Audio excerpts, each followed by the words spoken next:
everyone. I'm Shreya and I'm an Associate Director of Big Data and Technology at Cognizant.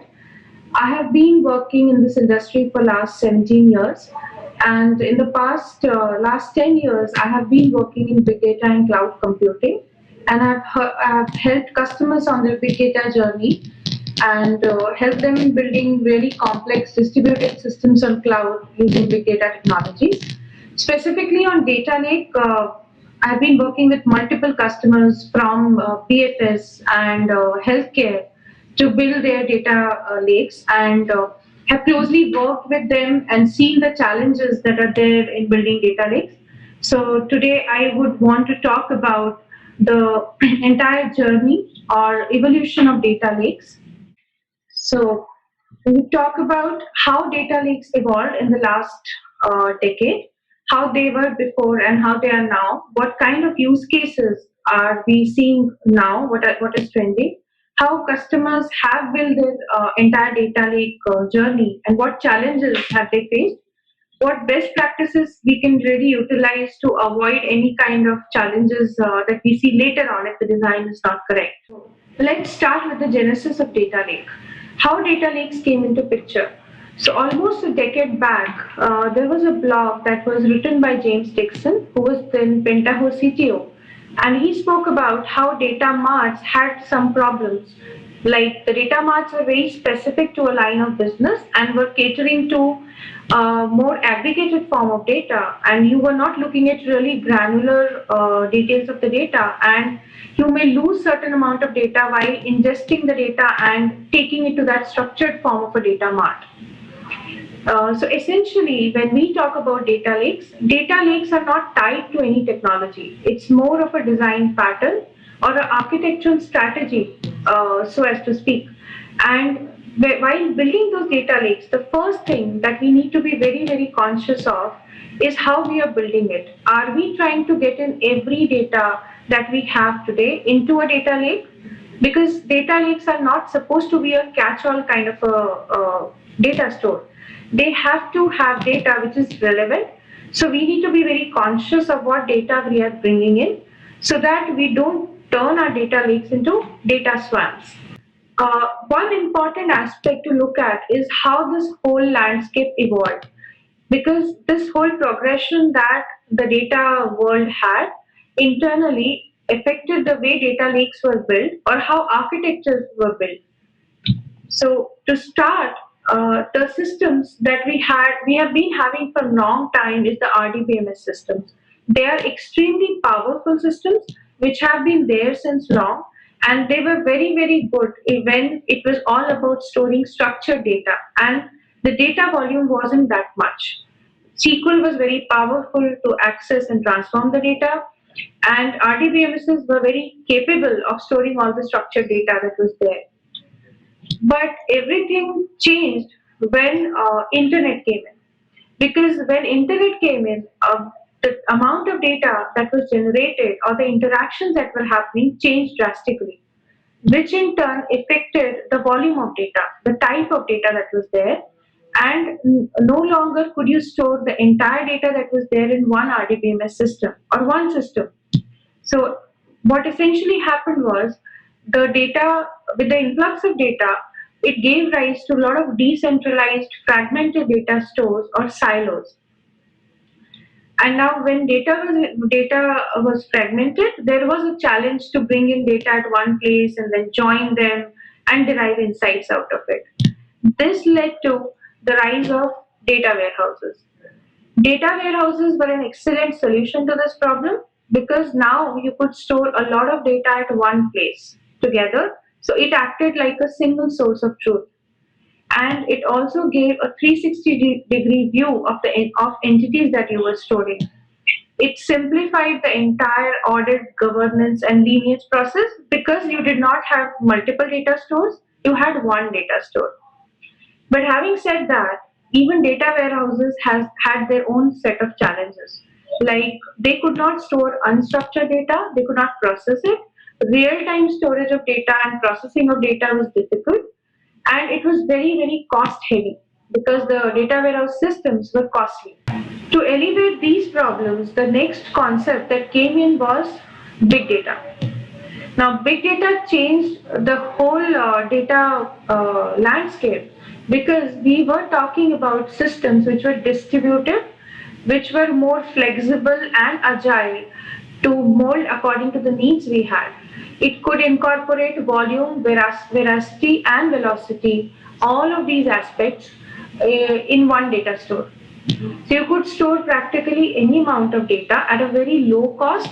You could cater to batch, real-time ingestion, and all of that in one data store. And what essentially happened was data lakes became synonymous, or Hadoop became synonymous to data lakes. And it was because Hadoop and Spark were used widely to build data lakes, people started referring Hadoop as a data lake and data lakes as Hadoop. But still, it was primarily when big data started, it was all getting stored on premise. So there were still some challenges of how do you scale the system, how do you envision how big your cluster has to be, because if you envision that you have to buy or purchase machines, you have to maintain them, you need people who will do the upgradation maintenance of those clusters, and scaling the cluster was a challenge. With this, if you have a huge influx of data for a shorter period of time and you want to scale your cluster up and down, it was still a challenge because it would take time, effort, and money. So the next very big milestone in this was the advent of cloud. Now with cloud technologies coming in, there was a lot of flexibility in terms of increasing or decreasing your cluster, in terms of how much are you paying upfront to build those clusters. So it was very cost effective. It was easy to use because everything was on a click of a button. The time to market was very less. It was agile.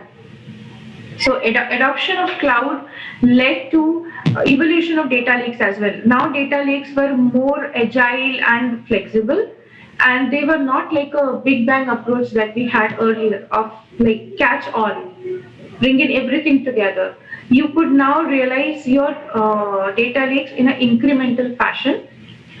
Similarly, after this cloud adoption happened, there was also a need to have platforms which could assist you in this journey, your cloud journey, because there was still a lot of effort that people were doing in terms of building the ETL pipelines or massaging the data, building the analytics data sets that were required.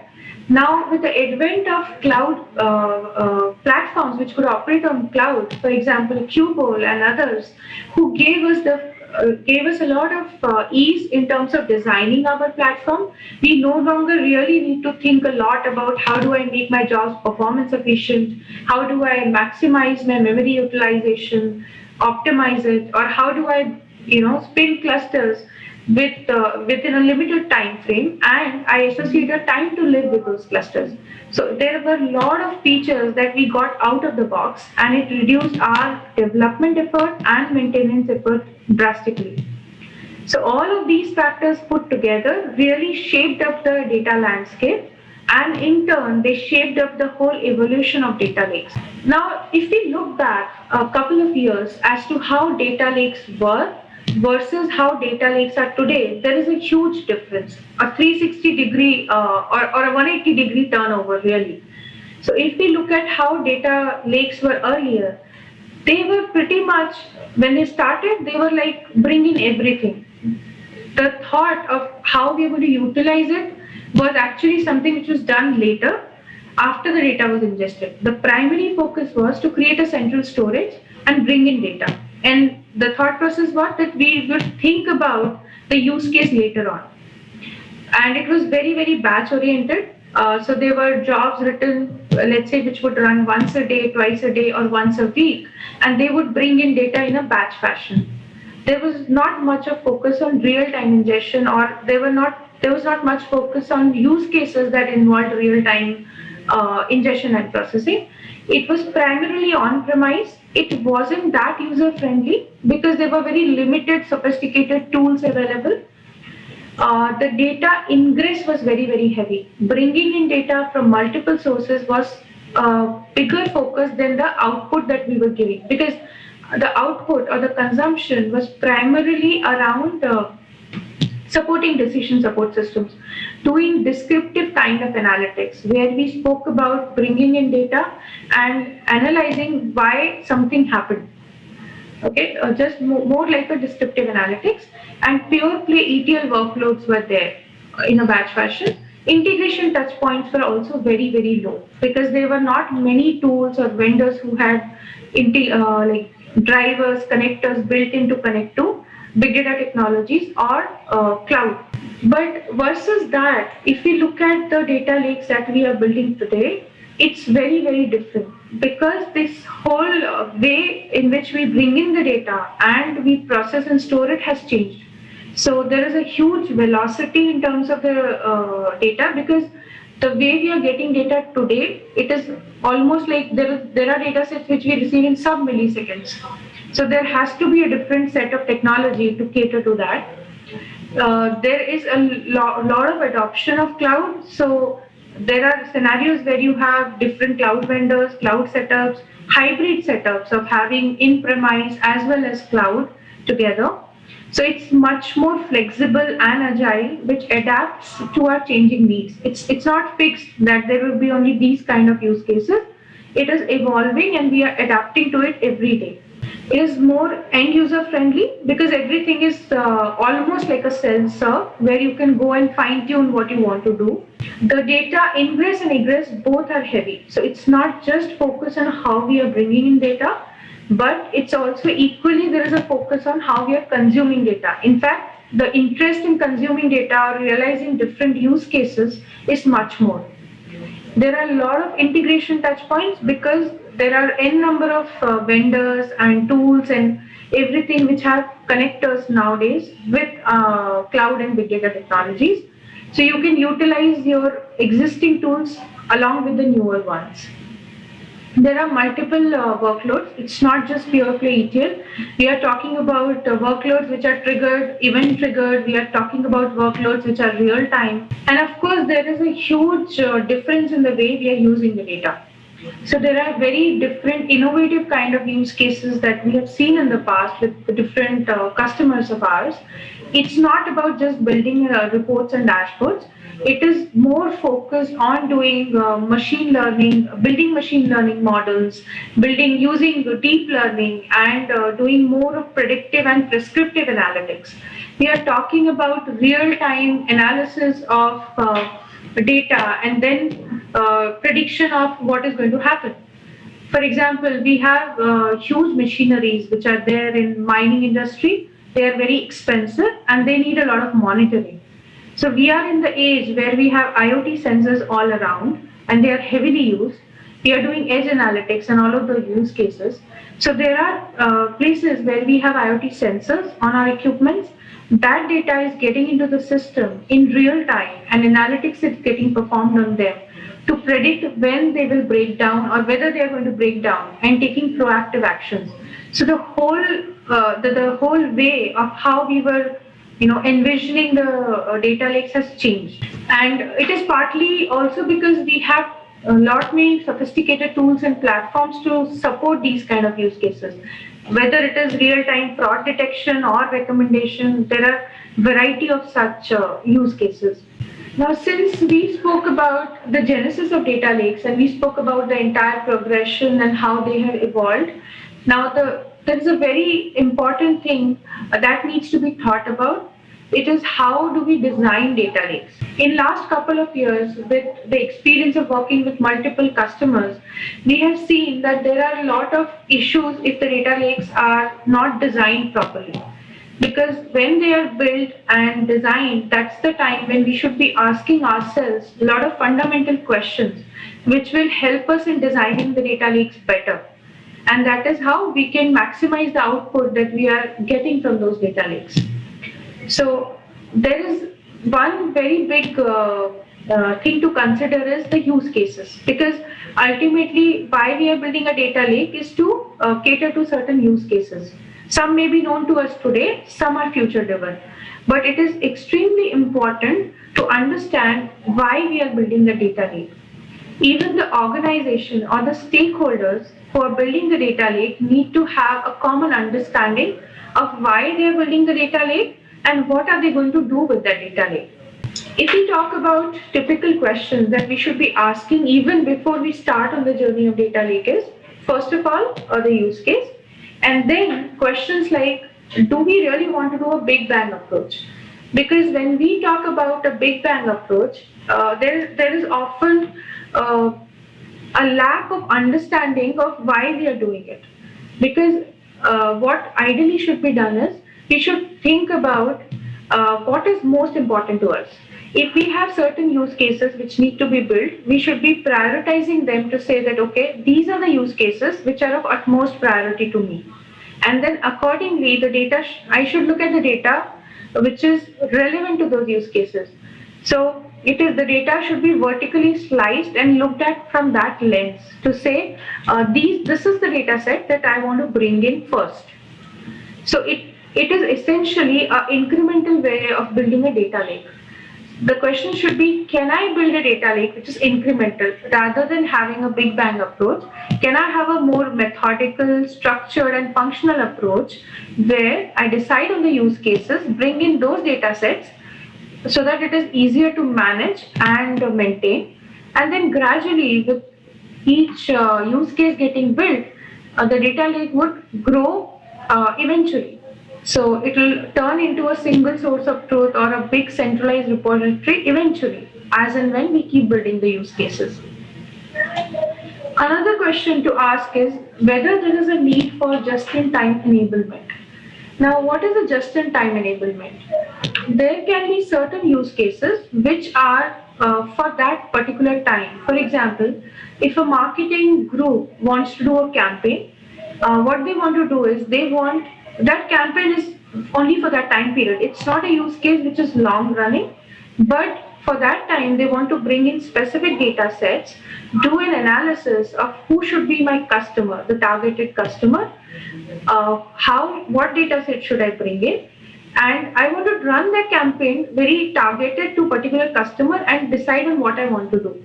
So in this case, just-in-time enablement helps because, and this is coupled with a self-serve kind of a scenario, because there can be a self-serve UI built where these group of people will go in, provision their data set, do the analytics, derive the results that they want, and shut down the cluster. So if you look at platforms that exist today, they give us this flexibility where you can attach a time to live with your cluster. It's very easy and cost effective. You bring up the things, you use it, and you decommission the cluster. So that scenario also has to be kept in mind, and then we design our architecture. We should look at whether there is a real-time data management setup needed, because if our need is to serve transactional systems, what kind of architecture should be there? Should we have an architecture which caters to bringing the data in real time, processing and giving it to transactional systems? And how do we build it? This is important because our choice of technology or services that we are using from a vendor, cloud vendor, and the data store that we are using is really dependent on the way we want to utilize our data. Traditionally, the way the architectures were built were very different because the need was different. It wasn't really focused on real time.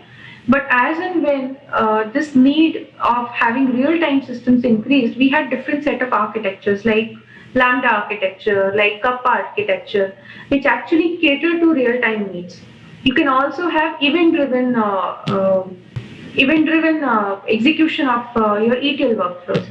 So all that will come into play when we think about how we are going to use this data lake, whether it will feed to transactional systems or not. Then another aspect is how super are our super user. That means how well aware is my user or the person who's going to use this data lake. There can be a smaller subset of users who are actually well aware of what they want to do, which data they want to bring in, what transformations they want to do. So for those kind of people, we can have a self-serve UI with a just-in-time implementation in the backend or a longer time to live cluster in the backend, so that they can just pick and choose what they want to do.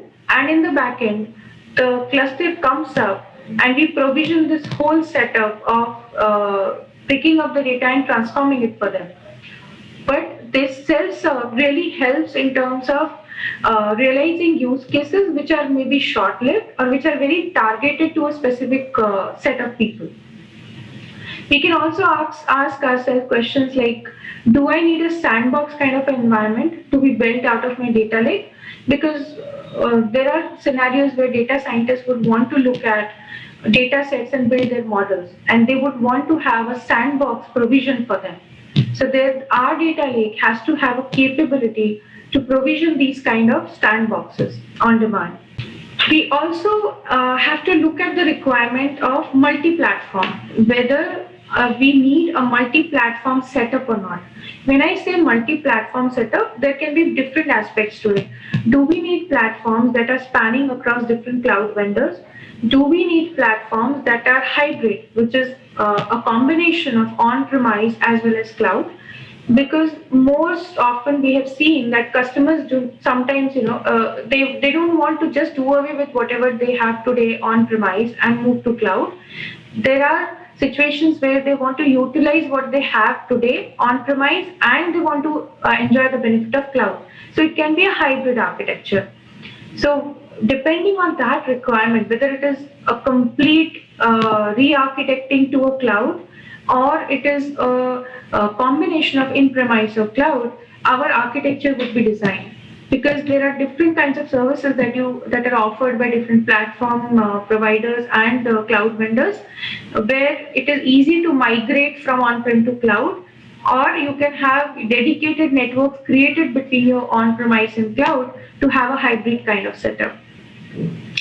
So when all of these questions, you ask yourself all of these questions, it would lead to a lot of choices and potential answers. For example, if we decide to have a big bang approach or an incremental approach of bringing in the entire data or a subset of it into a central store, that can call for a data lake creation kind of a situation in the traditional sense. But if we have a requirement where we really want to have targeted data marts created for a particular line of business, then I would want to architect or design my system to have a data mart kind of a setup. If the requirement is, and we have seen customers doing all of these, they have varied requirements and they go for either data lake kind of setup or data mart or data hub kind of a setup. A data hub kind of a setup is where you have a central repository and you have producers and consumers. So your data hub contains all the data that is there getting produced by producers and consumed by consumers, but the central repository is your data hub, and producer and consumer are both interacting with your data hub. So depending on your use case, you would decide what flavor of data lake do you really want to build. Whether you could also decide on whether you want to use open source technologies or you want to go with what is provided by your cloud vendors. Sometimes organizations have this mindset, or they do not want to get locked to a particular vendor. They want to avoid vendor lock-in as far as possible.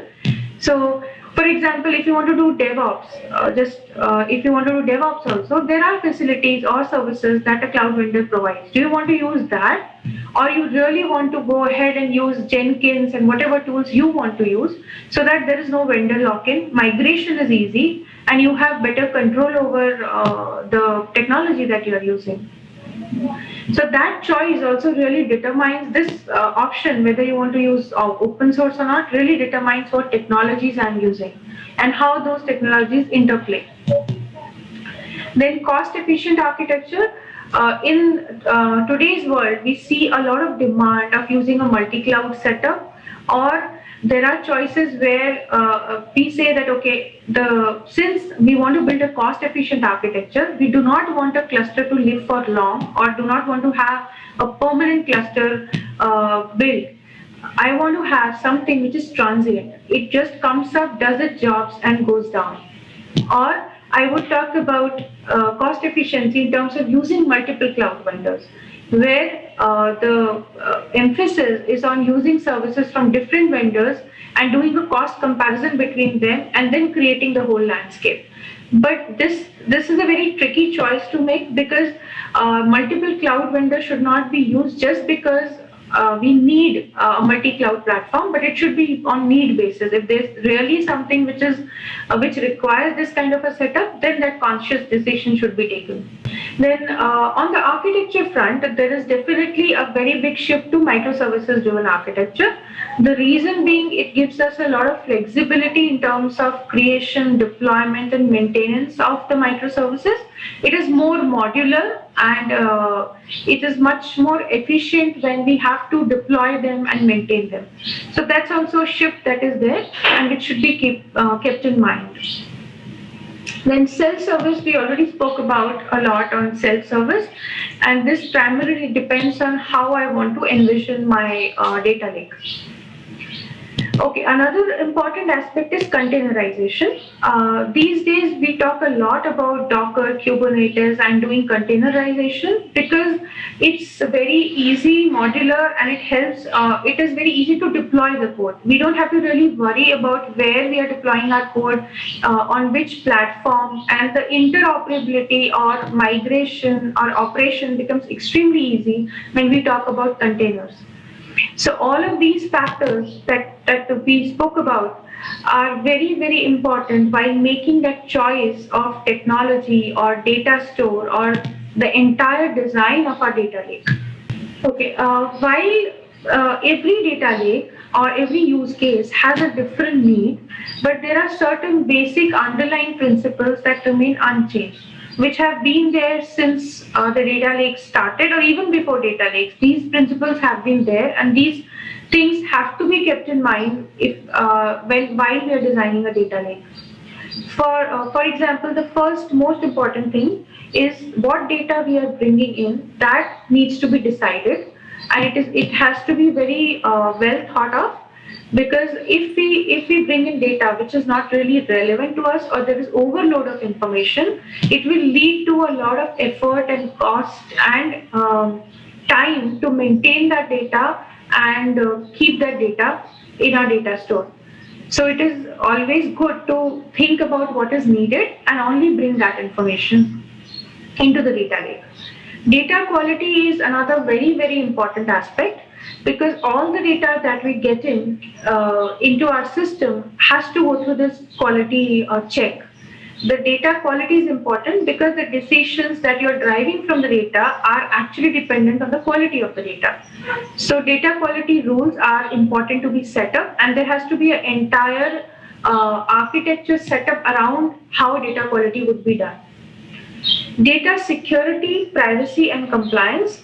These three are concepts which are related to each other, and they are very, very important, because it is important for the data. In the data lake, it is very important to decide who is the custodian of data, who is the owner of data, who is the person who is entitled to see that data, whether it is authentication, authorization, or masking of the data, or encryption of the data.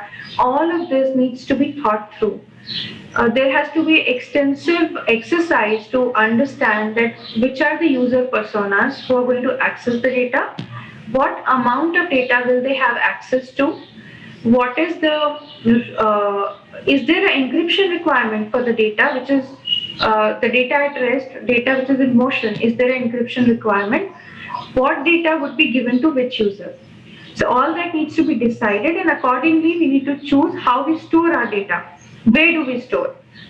And there has to be emphasis, because these days in every industry there is a compliance standard that is there. For example, we have HIPAA, we have GXP, we have certain standards which are specific to the banking industry, standards specific to life sciences. All of those are important because the organizations have to comply to those standards.